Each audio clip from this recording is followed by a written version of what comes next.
ஆண்டவரை நான் ஒரு முறை ஸ்ரீலங்காவுக்கு போயிட்டு வந்தேன். அப்போது இங்கே ஒரு குருவானவர் என்னை பற்றி தவறாய் பேசியிருக்கிறார் என்று செய்தி வந்துச்சு.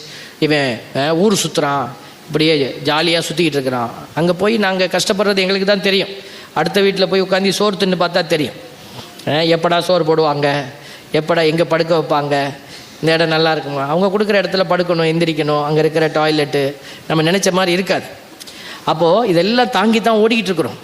அந்த ஓட்டம் கஷ்டமான ஓட்டமாக இருந்தாலும் முகத்தில் சிரிப்பை வச்சுக்கிட்டே இருக்கிறோம். அதனால தான் ஒரு பவுடர் கொஞ்சம் லைட்டாக தூக்கி தான் போட்டுட்டு வருவேன். துக்கம் தெரியக்கூடாது இல்லை, அதனால தூக்கலாக இருக்கணும் பவுடர். அதுக்காக இல்லை, அந்த கஷ்டம் இருக்குதுன்னு சொல்ல வரேன் என்னங்க. அப்போது அந்த துன்பத்தில் எல்லாம் ஓடி இங்கே வந்தா நீ இப்படி ஒரு செய்தி கேள்விப்பட்ட கொஞ்சம் மனம் உடைஞ்சிட்டேன். அப்போ என் ரூமுக்குள்ளே கதவெல்லாம் சாத்தியிருக்கு. நான் உட்காந்து ஜெபம் பண்ணும்போது இதெல்லாம் ஞாபகத்துக்கு வருது. நான் இனிமேல் சொன்னேன், ஆண்டவரே நான் போய் அங்கே போய் ஆண்டவரே உடைய பெயரால் வல்லமை கிடைக்குதுங்கிற, அங்கே என்ன கிடைக்குதுன்னு எனக்கு தெரியல. என்ன கிடைக்குது, யாருக்கு நீங்கள் என்ன கொடுத்தீங்க எனக்கு தெரியல, நான் என்னத்துக்கு நான் ஓடணும் அப்படின்னு சொல்லி இனிமேல் நான் போக மாட்டேன். இனிமேல் நான் பூசை வச்சுட்டு நான் சாப்பிட்டுக்கிட்டு படுத்து கிடப்பேன் அப்படின்னு சொன்னேன். பாருங்கள், 2 நாளாக ஒரு ஃபோன் வந்துக்கிட்டே இருந்தது, நான் எடுக்க முடியல. மிஸ்டு காலில் இருந்துச்சு, ஸ்ரீலங்கன் ஃபோன். அன்றைக்கி இந்த இந்த இந்த ஒரு ஃபெய்த் கிரைசிஸ்ன்னு சொல்லுவோம். இது ஒரு கிரைசிஸ் நம்ம மனசுக்குள்ளே போயிட்டு இருக்குது. நான் அப்படியே உட்கார்ந்துருக்கிறேன் பாரத்தோட, இந்த ஃபோன் அடிக்குது.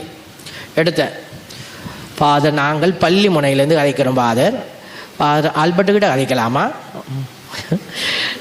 கதைக்கலாம்னா பேசலாமான்னு கேட்குறாங்க. நான் சொன்னேன், நான் தான் கதைக்கிறேன்னு சொல்லுங்க அப்படின்னு. ஓ நான் ஃபாதர் எங்களோட பங்குக்கு நீங்கள் வந்தீங்க ஃபாதர்.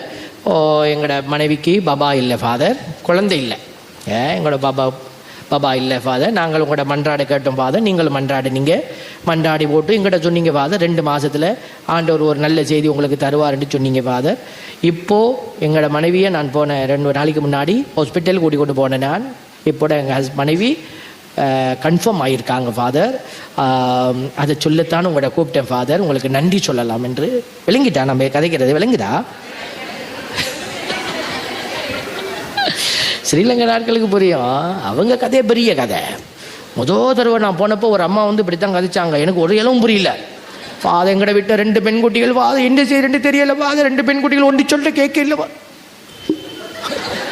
நான் இப்படி தான் பார்த்துருந்தேன், எனக்கு தமிழே புரியல. அப்புறம் புரிஞ்சிருச்சு. அப்போது நான் என்ன பண்ணேன், அப்படியே அந்த ஃபோனை கட் பண்ணிவிட்டு உட்கார்ந்த பாருங்க. ஆண்டவர் கேட்டார்.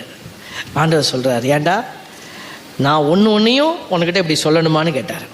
ஒன்றையும் வந்து நான் அவங்களுக்கு இதை பண்ணினேன் இப்படி சொல்லிக்கிட்டே இருந்தால் தான் நீ செய்வியா அப்படின்னாரு. பாருங்க, அப்படியே முட்டி போட்டேன்.